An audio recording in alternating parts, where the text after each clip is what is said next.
So when we come back to Tawheed al-Ibadah, worshipping Allah by maintaining His unity in that worship, we do so in the way that the companions of the Prophet Muhammad ﷺ did.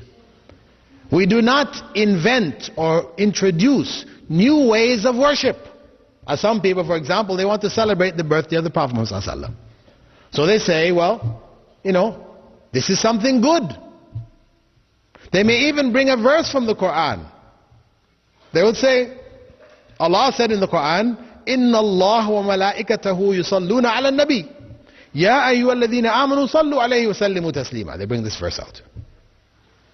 And you say, well, what does it say? Celebrate the Prophet's birthday there. You see, it's there. This is what it means. It's their interpretation. Right? Their interpretation.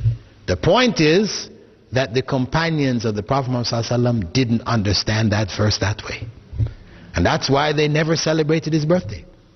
And he himself didn't understand that verse that way, and he didn't celebrate his birthday. And the early generations didn't celebrate his birthday. It wasn't until some 400 years after the time of Prophet Muhammad ﷺ that his birthday began to be celebrated in Egypt in the Fatimid Shiite rule.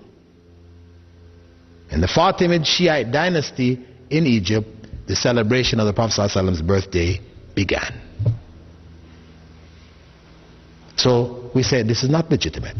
Some people say, well, okay, leave that aside. Just the idea of celebrating his birthday, what are we doing in the celebration? We're only remembering Rasulullah ﷺ. We're asking Allah to bless him. These are all good things. We remember his seerah, his life, and all this. These are all good things. You say this is not good in Islam? Yes, these things are good things. But to combine them on that day, every year, you have now created something new in the religion. This is bid'ah. Similarly, we could ask, if somebody suggested to you, you have to understand bid'ah, sometimes it involves something completely new, like the idea of the birthday celebration, because we don't really have any precedents for it at all in Islam. The sunnah of the Prophet ﷺ is not just what he did, but also what he didn't do. You have sunnah fi'liya, the sunnah of actions which he did, and sunnah tarkiya, or sunnah of actions which he didn't do, which are religion, dealing with the religion. Of course, there are many things he didn't do which he didn't like personally. We're not talking about those. We're talking about things connected with the religion. The things he didn't do, it is sunnah not to do. Very important. Because if one opens this door, that as long as he said this, he said that, we can put it all together and come up with something which he didn't do, then the religion becomes innovated. You can now change the religion at will. Because I can bring something to you. I say to you, Prophet Muhammad ﷺ said, prayer in jama'ah is worth 27 times prayer by yourself. Everybody knows this. He also said, whenever you enter the masjid, you should pray 2 rak'at, 2 units of prayer before sitting down. Everybody knows this. Let us put the two together. We come into the masjid. I now suggest to you, let us make tahiyatul masjid in jama'ah.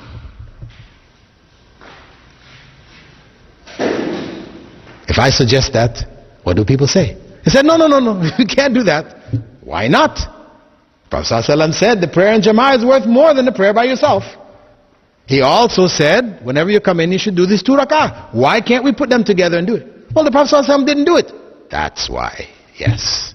He didn't do it, so we cannot do it. He made tahajjud in jama'ah. This is also sunnah. And he did it in jama'ah. We can do it because he did it.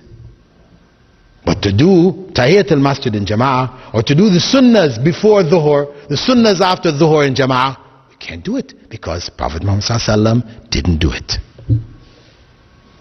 And that's emphasized by his well-known statement, ما تركت شيئا يقربكم إلى الله إلا وأمرتكم به.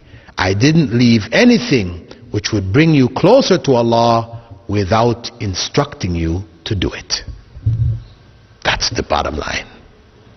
If it's gonna bring you closer to Allah, Prophet Muhammad ﷺ told us to do it. If he didn't tell us to do it, it will not bring you closer to Allah, no matter how good you think this is, how much reasoning you give behind it, it will not bring you closer to Allah. It will take you farther away from Allah. This is the basic principle based on the statement of the Prophet Muhammad ﷺ, Man ahdatha fi amrina ma laysa minhu fahuwa rad. Whoever introduces anything new in this religion of ours, not approved by Allah and by the Messenger of Allah, it is rejected.